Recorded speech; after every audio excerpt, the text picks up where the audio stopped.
이제 다시 또 기말 대비의 시기가 돌아왔죠. 우리가 오늘 사실 그 6월 평가 모의고사가 있었는데 알아? 네. 어, 고3들 맞아. 네, 오늘 고3들 시험을 봤죠. 저도 이따가 이제 집에 가면 학원에서 인쇄해서 그 문제를 집에 가서 풀어야 이제 이번 주 수업하는 3학년 애들, 사실 3학년들도 지금 내신 대비를 하고 있는데 또 오늘 본 거에 대해서도 간단하게 평가를 좀 해줘야 자신이 어떤 게 좀 안 됐고 됐는지를 알아볼 수 있으니까 일단 집에 가서 그걸 또 풀어야 돼. 어쨌든 뭐 여러분들은 시험 보진 않았겠지만 우리 시험 본 친구들 고생 많이 하셨습니다. 뭐 어쩔 수 없어요. 내가 생각할 때는 뭐 3학년이 아니고서는 뭐 3학년도 6월 시험에 큰 의미를 두는 거는 좀 어렵지 않을까. 내가 생각할 때 의미 있는 모의고사는 3월하고 9월입니다.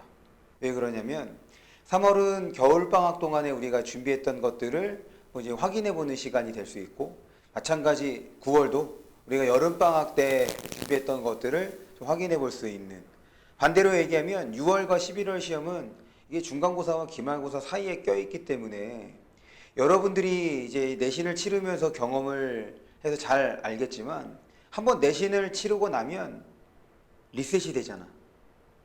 무슨 말이냐면 모의고사를 풀 때 접근하는 방식하고 내신 문제를 풀 때 접근하는 방식이 다른데, 우리가 한 달 넘게 그 내신을 준비하면서 모의고사를 어떻게 읽고 문제를 풀어야 하는지를 깜빡하게 된단 말이야. 그래서 내가 생각할 때는 6월하고 그다음 11월 시험은 조금 이걸로 뭔가를 내가 공부가 됐다 안 됐다 라는 것을 우리 재학생들이 기회로 삼기 하기에는 조금 어렵지 않을까 이렇게 생각을 합니다. 나중에 기말고사 끝나고 난 다음에 한번 풀어보는 거지. 그때 6월 문제가 어땠는지. 물론 우리 서울 지역에서는 6월 시험을 안 보잖아.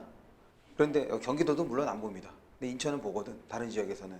그러니까 나중에 이제 방학 되면 기말고사 끝나면 좀 다시 한번 공부하고 난 다음에 문제를 풀어보는 것이 좋을 것 같습니다. 어쨌든 우리 내신 대비하니까 다시 한번 우리 작품을 보면서 내신 대비를 할 수 있도록 하겠습니다. 이번 시간에 볼 작품이에요. 세일에서 건진 고우의 별빛이라는 작품인데, 이때 이 세일이라는 것은 뭘 말하는? 그렇죠. 세일. 네, 그래서 그거 생각하는데 저희 막 셰일이라고 그 돌 이름 중에 셰일이 있거든요. 돌? 네, 그거 생각하는데 이게 셰가 아니라 셰인데 걔는 막 셰일 해가지고 얘도 막 지금 돌에서 건져 이걸로 생각하는 거예요. 선생님 그래가지고 당황했어요. 그 국어쌤 이거 어떻게 셰일로 그 셰일 오일 할 때 그 셰일 말하는 거구나. 네, 그러니까 그 뭐 모래, 자갈 이런 게 막 섞여. 제가 지학반이거든요. 그렇지, 그럴 수 있어. 그래서 그래. 보겠습니다. 제일 위에 해제부터 볼게요. 고의 그림, 밤의 프로방스 시골길을 소재로 창작한 시다. 그러니까 이런 작품들이 많아. 어떤 미술 작품을 보고 거기에서 얻은 영감 혹은 거기에서 받은 느낌을 시로 이제 바꿔서 표현을 하는 거죠. 시인은 밤의 풍경 속에서 세상의 기준에서 보면 이게 중요해. 지금 세상의 기준에서 보면 눈에 잘 띄진 않지만 빛나고 있는 대상들을 발견하겠다. 기준에서, 세상의 기준. 그러니까 세상의 기준인 거니까 이게 의미가 세상으로 봤을 때 의미가 있는 거냐 없는 거냐, 이렇게 봤을 때 그렇지 않은 것들, 잘 띄지 않지만 빛나고 있는 대상들을 발견하는데, 이를 통해서 소외된 존재들에 대한 애정을 시적으로 형상화한 작품이다. 그러면 소외된 존재들 바로 눈에 잘 띄진 않지만 빛나고 있는 대상들이 바로 소외된 존재들이라고 보면 되겠죠. 왼쪽 봅니다. 왼쪽에 우리 제재 개간 보고 이제 본문 볼게요. 서정시, 자유시, 회화적. 사실 이제 회화나, 여기서 말하는 회화는 그림을 말하는 거죠. 그러니까 시각적 이미지가 두드러진다는 뜻이야. 당연하죠. 이거 뭐 보고 쓴 건데? 뭐 보고 쓴 거야? 그림. 그렇지, 그림 보고 썼으니까 당연히 회화적이겠지. 감각적. 화가 고우의 그림. 그 다음에 주제는 소외된 존재들에 대한 애정. 특징을 보면 현재형 시제는 또 어떻게 쓰죠? 이다. 는다로 많이 쓰죠. 물론 이제 형용사일 때는 기본형 자체가 현재를 의미하기 때문에 동사일 때는 이제 는다를 쓰는 거고, 그것을 통해서 그 그림의 이미지를 동적이 뭐야? 움직이는 거. 그렇지, 움직이는 것처럼 묘사하고 있고, 열거와 반복을 통해서 주제의식을 강조하고 있다. 그래서 그 내용을 우리가 본문을 통해서 확인을 해보겠습니다. 이 본문이야. 다시 세상에서 건진, 세일에서 건진 고우의 별빛에서, 이게 고우의 그림을 세일, 그러니까 사실은 이제 세일의 원래 뜻은 판매잖아, 판매. 그런데 우리가 일상적으로 쓰는 세일은 어떤 때 써? 싸게 팝니다. 그렇죠, 싸게 팔 때 쓰는 거지. 염가 판매. 봅니다. 방금 세일에서 건진 고우의 복사화. 그 진품이 아니라, 그렇죠. 그걸 베낀 거야. 복사와 별 빛나는 하늘 아래 편백나무 길. 한가운데 편백나무 두 줄기가 서로 얼싸안고, 이거 작품을, 이거를 보기 전에 먼저 뒤에 있는 그림을 좀 봤어야 되는 건데. 이거 뒤에 있는 그림을 먼저 볼까요? 이제 생각났네. 잘 그렸나요? 그렇죠. 네, 제가 그린 건 아닙니다. 지금 여기에 있는 그림을 보면, 지금 이제 요 나무 두 그루가 마치 한 그루 나무처럼 쭉 길게 있고, 그 다음에 이제 뭐 왼쪽에서 반짝거리는 것들, 오른쪽에서 반짝거리는 것들이 있습니다. 그리고 이렇게 표현한 것들이 다 이제 반짝거리는 것들을 표현한 것이라 볼 수도 있죠. 그 다음에 마차가 있고, 집이 있고, 그리고 여기에 있는 사람이 2명이 있고, 됐죠? 지금 이 그림을 보고선 표현을 한 거야. 다시 처음부터 볼게요. 방금 세일에서 건진 고우의 복사와 별 빛나는 하늘 아래 편백나무길. 그러니까 별 빛나는 하늘인 거니까 지금 이제 이 그림의 배경은 언제가 되겠어? 밤에 되겠고, 그 다음에 그 나무가 편백나무인 거겠네요. 계속 봅니다. 한가운데 편백나무 두 줄기가 서로 얼싸안고 하나로 붙어서 있는, 그러니까 아까 뭐 있어? 분명 두 그루인데 이게 하나의 나무처럼 그렸던 거잖아. 서로 얼싸안고 하나로 붙어 서 있는 밀밭 앞길로. 그러니까 그 뒤에 펼쳐져 있는 건 밀밭이라는 얘기네. 앞길로 위태한 마차 한 대 굴러오고, 아까 전에 마차 있는 거. 그 길에 딱 제대로 서 있는 것이 아니라 약간 기우뚱하게 그려져 있었는데, 그것을 이제 위태한 마차라고 이제 표현을 하고 있습니다. 하나는 삽을 메고, 하나는 주머니에 두 손을 찌른 채 농부들이 걸어오고 있다라고 하면서, 여기까지가 이제 지금까지 그 작품을 이제 구입하고 거기에서 자기가 것을 그대로 드러내주고 있는 거야. 묘사하고 있는 거야. 계속 특별한 거 없어. 뒤가 중요해요. 하늘 위의 별이라곤 왼편 귀퉁이에 희미한 것 하나만 박혀 있고, 별나라인들 외로운 별 없으랴. 있다는 얘기인 거죠. 표현인 거야. 근데 괄호를 쳤어. 이거 왜 이런 거겠어? 지금 왼편인 거니까 아까 그림 왼쪽 상단에 크게 하나 있었던 거 말하는 거지. 그래서 하나만, 요 하나만이라는 표현을 통해서, 그래, 별나라에도 혼자 지내는, 우리가 보통 별나라라고 하면 긍정적 공간으로 많이 그리잖아. 별세상, 이렇게 별천지라고 말하는 것처럼 별나라라고 하면은 꿈과 희망이 가득한 공간으로 생각하는 경우가 많은데, 거기를 보면 외로운 별 없을, 거기에서도 혼자 지내는 사람이 있다는 얘기인 거지. 그래서 왜 하나가 있는지, 거기도 마찬가지일 거다라는 얘기를 하고 있는 거야. 우리가 경험하고 있는 세상과. 계속 나머지는 모두 모여 해와 달이 되어 빛나고 있다. 됐죠? 사실 뭐 그 달은 별이 아니죠. 우리 별의 정의가 어떻게 되지? 스스로 별 빛을. 그렇죠. 스스로 빛을 내야지 이제 별인 거지, 다른 별이 아닙니다. 네네. 반사하는 거니까. 그건 뭐라고 해? 행성이라고 하나? 항성? 행성? 그건 모르겠어요. 네, 저도 모릅니다. 그냥 갑자기 해와 달이 된다고 했으니까. 계속 볼게요. 빛나라 별들이여 빛나라 편백나무요. 그래, 별들한테 빛나라고 하는 건 뭐 그럴 수 있는데, 지금 편백나무한테도 빛나라고 얘기를 하고 있네. 그래서 여기서 확인해 볼 수 있는 것이 말을 건네는 방식을 확인을 해보고 있고, 그 다음에 빛나라 별들이여 라고 했으니까 계속 세상에 빛나지 않는 게 어디 있는가, 빛나지 않는 게 어디 있는가 라는 것은 있다는 거야 없다는 거야? 빛나지 않는 것이 없다. 그렇지. 없다는 얘기는 세상에 있는 모든 존재들은 다 뭐 한다는 거야? 그렇죠. 빛이 난다는 얘기인 거야. 있다면, 그러면 이게 뭐가, 이게 중요해. 뭐가 있다면이냐면, 빛나지 않은 게 있다면, 이렇게 봐야 돼.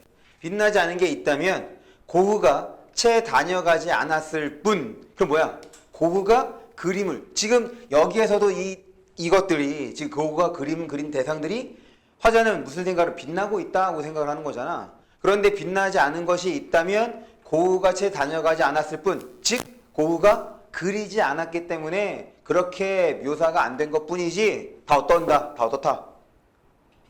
빛이 난다. 모든 것들은 빛난다 라는 얘기인 거죠. 계속 봅니다. 저 별들이 지금 농부들을 붙들고 묻는다. 이거 누가 묻는 거겠어? 누가 묻는 거겠어? 그렇죠. 화자가. 지금 화자는 지금 뭐 하고 있는데? 화자는 지금 뭐 하고 있어? 그림을 보고 있는 거잖아. 그 그림을 보고 거기에도 얻은 느낌, 이거를 지금 시로 표현하고 있는 거니까 화자는 그림을 보고 있는 것. 그래서 농부들을 붙들고 묻는다라고 하는 것도 누가? 화자가 농부들에게 묻는 것. 묻는다라고 했으니 저 별들이 왜 환하게 노래하고 있지요? 라고 물었어. 세상에 노래하지 않는 별이 어디 있어? 라고 누가 말한 거야 이거? 그렇지. 농부가 대답한 거죠. 그래서 요 부분은 첫 번째는 화자가 한 질문이 되는 거고, 그리고 두 번째는 이제 농부들이 한 대답이 되는데, 지금 이 시상에서의 표현은 그렇게 되어 있긴 하지만 결국 우리가 이제 시를 본다는 얘기는 우리가 이 시를 봤을 때 실제로 우리가 경험할 수 있는 걸로 바꿔야 되는 거잖아. 예, 그림을 보고 대화하고 그 그림 속에 있는 인물이 대답을 하고, 이게 실제로 있을 수 있는 일이야? 아니지. 그러면 이거는 결국 화자와 농부가 대화를 하는 건데, 실제로는 무슨 생각을 한 거야? 화자가 생각한 바를 표현한 거죠. 그렇기 때문에 이거 봐봐. 이 질문은 대답을 요구하는 물음이 아니라 화자의 주제의식을 강조하기 위한 서리적 표현이라고 얘기를 하는 거란 말이야. 볼까? 저 별들이 왜 환하게 노래하고 있지요? 이거 질문의 형식이 아니라 화자가 볼 때는 뭐 하고 있다는 거야? 별들이 환하게 노래하고 있다는 거야. 두 번째 질문. 세상에 노래하지 않는 별이 어디 있어? 그럼 노래하지 않는 별이 없다는 얘기인 거지. 그 모든 별은 노래한다는 얘기가 되는 거고. 됐어? 결국 이것은 화자가 이 그림을 보고 느낀 것, 생각한 것을 그래 이렇게 마치 대화의 형식으로서 드러내고 있는 거죠. 됐습니까? 그럼 왜?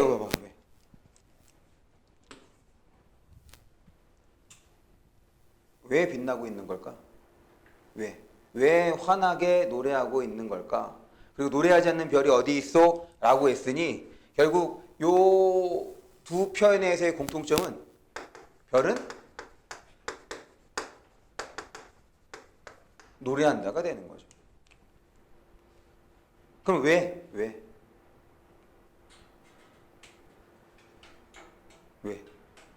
노래하고 있어? 지금 거기에 대해서 이 작품은 주제가 뭐라 그랬어? 그렇지. 소외된 것들에 대한 화자의 혹은 시인의 애정이 되는 거란 말이야. 그럼 노래하고 있는 것은 내가 존재하고 있다는 것을 드러내주는 것, 드러내는 표현이라고 보면 되겠죠. 계속 빛나라 보리밭이여 빛나라 외로운 별이여. 그럼 앞에 별들, 지금 왼쪽에 있는 것들이 이제 그 혼자 있는 별이었다면 오른쪽 그림 오른쪽에 있었던 것들은 같이 있었던 별들이 되는 거고 그것을 이제 해와 달이 되어 빛나고 있다라고 이제 표현을 하고 있는 거야. 그러면서 지금 우리 그 그림을 통해서 화자가 본 대상들을 다 뭐하고 있어? 빛나라라고 얘기하고 있는 거지. 그럼 빛을 안 내고 있기 때문에 빛나라고 얘기를 하는 거야? 아, 그건 아닌 거죠. 지금 이것 말고도 다 뭐하다 그랬어? 다 빛나. 그런데 고우가 표현하지 않았기 때문에 지금 빛나지 않고 있다라고 생각하는 건 다 빛난다고. 그럼 뭐 한 거야? 다 모든 존재들한테 스스로를 드러내라. 자신의 존재를 드러내라. 드러내줬으면 좋겠다. 라고 지금 말하고 있는 거지. 아니면 또 이렇게도 볼 수 있는 거야. 여기 나온 것처럼 그래 너희들 내가 다 보고 있어. 너희들 다 충분히 빛나고 있어. 라고 말할 수 있는 거죠. 그래서 지금 화면 속 그러니까 이제 그림 속에 등장하는 모든 대상들 그래 이제 빛나라 라고 말하고 있는 거죠. 이상한 사람 만난 이상한 사람 누구야 이거? 여기부터 농구는 지들 둘이 걸었고 있었잖아. 그렇죠.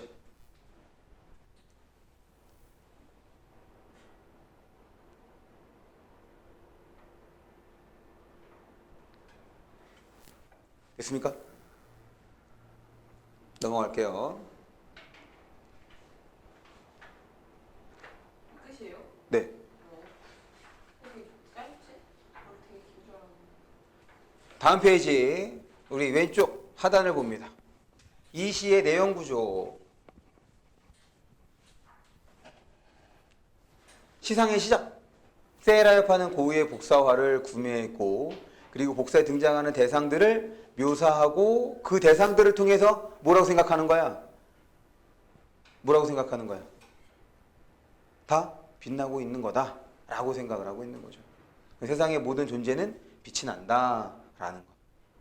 농부들과의 대화를 통해 세상의 모든 별을 노래한다는 것을 의문형으로 제시하고 있고 그리고 그것은 사실 의문형이긴 하지만 그 대답을 요구하지 않는 서리적 표현으로서 세상의 모든 것들은 모든 별들은 노래한다 라는 것을 강조하고 있는 거라 봐주시면 됩니다. 그리고 세상의 모든 존재들의 빛나라. 그래 너희들 다 괜찮은 스스로 빛을 낼 수 있는 존재들이기 때문에 더욱더 빛을 내라 라고 해서 지금 소외받는 대상들에 대한 뭘 드러내고 있다? 뭘 드러내고 있다? 애정. 그렇죠. 애정을 드러내고 있다. 넘어갈게요.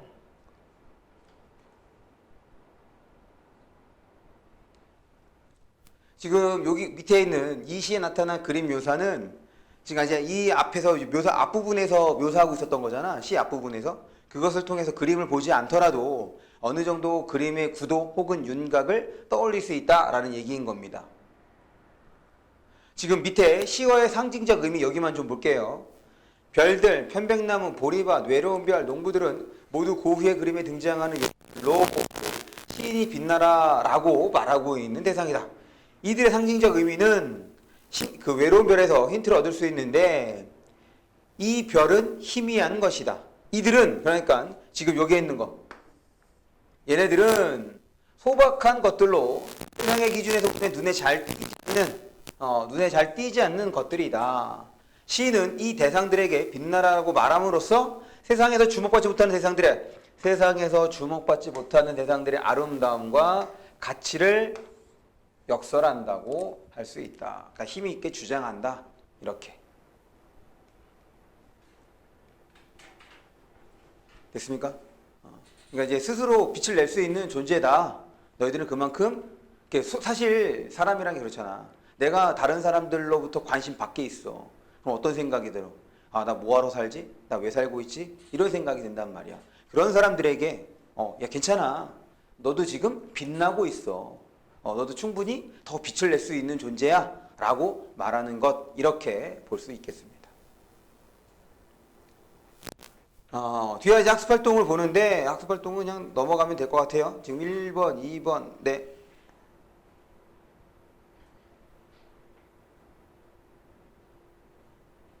요거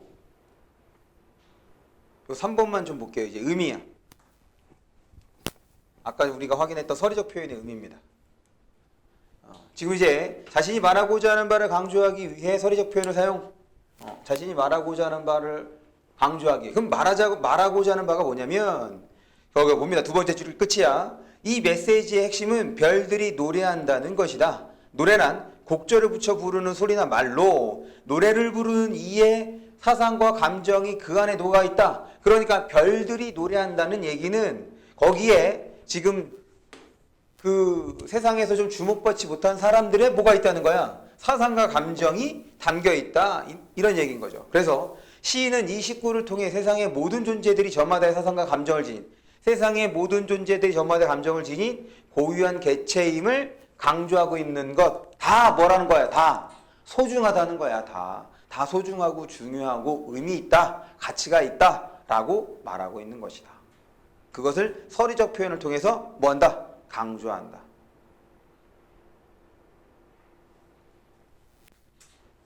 됐습니까? 넘어갑니다.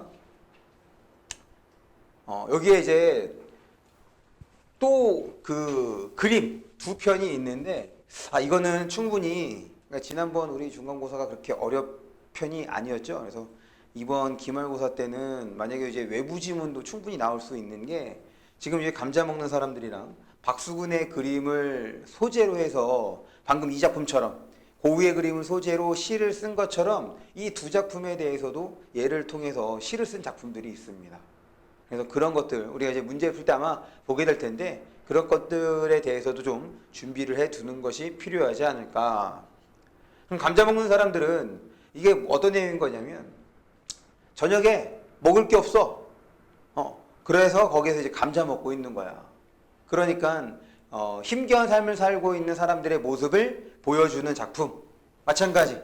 박수근의 이 나무와 두 여인도 그런 비슷한 상황에서 그 비슷한 상황을 드러내주는 그림이라고 볼 수가 있습니다. 이제 왼쪽에 참고 자료에 그런 내용들이 그려져 있어. 한번 이거 읽어볼까? 그래서 지금 이 두 작품을 소재로 쓴 작품들도 지금 우리 왼쪽에서 설명해 준 것과 비슷하게 좀 처리하고 있는 거죠. 그럼 봐봐. 얘네 이 고흐에서 이 감자 먹는 사람들이 처한 환경이나 혹은 이 두 여인이 처한 환경은 그 사회는 그럼 긍정적이겠어? 부정적이겠어? 그렇지, 그거야. 왜냐? 힘들게 사는 사람들을 보여주고 있는 것이기 때문에. 됐어? 거기서 이제 한 발 더 나아가면 그럼에도 불구하고 가족이 모여서 혹은 그럼에도 불구하고 어떤 희망의 모습을 담아서 그린 것으로 볼 수가 있거든. 아시겠죠? 그래서 왼쪽 확인하고 넘어갑니다. 감자 먹는 사람들부터 반고흐가 1885년에 감자 먹는 사람들을 주제로 그린 4편의 그림 중 하나로 고흐는 자신의 동생 테오에게 보내는 편지에서 이 그림을 통해 몸소 일하면서 정직하게 식량을 구하는 사람들의 모습을 그려보고 싶었다. 그럼 뭐야? 생활은 어렵긴 하지만 거기 정직하게 내 몸으로 내가 벌어서 먹을 수 있는 것만큼 그런 모습들. 그러니까 힘들게 살고 있지만 건강한 삶의 태도를 보여주는 걸 이 그림을 통해서 표현했다. 누가? 고흐가. 그렇게 봐주시면 되겠고 이번에는 박수근의 그림입니다. 나무와 두 여인은 박수근의 미술 세계를 생생하게 보여주는 대표작인데 자신의 작품 여성과 아이들, 사회적 약자를 많이 등장시켰다. 여기에서도 여성에게 주어진 노동, 그러니까 사회적 약자를 이제 등장시킨 이유를 이렇게 보는 거죠. 여성에게 주어진 노동과 육아의 고됨을 그려내고 있다. 더불어 이 작품은 50년대 한국의 전후, 우리가 50년대 뭐가 있어? 한국전쟁이 있었지? 전후의 풍경을 전후의 풍경이래. 고통 속에서 희망을 가지고 살아갔던 한국인들의 모습을 보여준다라는 것. 그러니까 부정적 환경 속에 처해 있지만 긍정적으로 살아가는 사람들의 모습을 그린 작품인 거네. 됐어?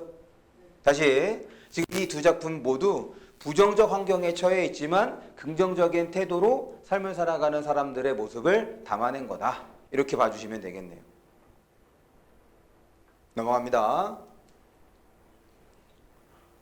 여기까지. 그래서 만약 이 작품이 이제 기말고사에 조금 어렵게 출제가 된다면 조금 전에 이 두 작품을 소재로 그렸던 이제 시와의 어떤 연계 그런 거. 그래서 지금 이런 화가의 의도를 반영하거나 혹은 고려해서 시를 쓸 수도 있는 거고, 그렇지 않고 이제 자신만의 어떤 관점이나 혹은 자신만의 해석으로 시를 표현할 수도 있겠죠.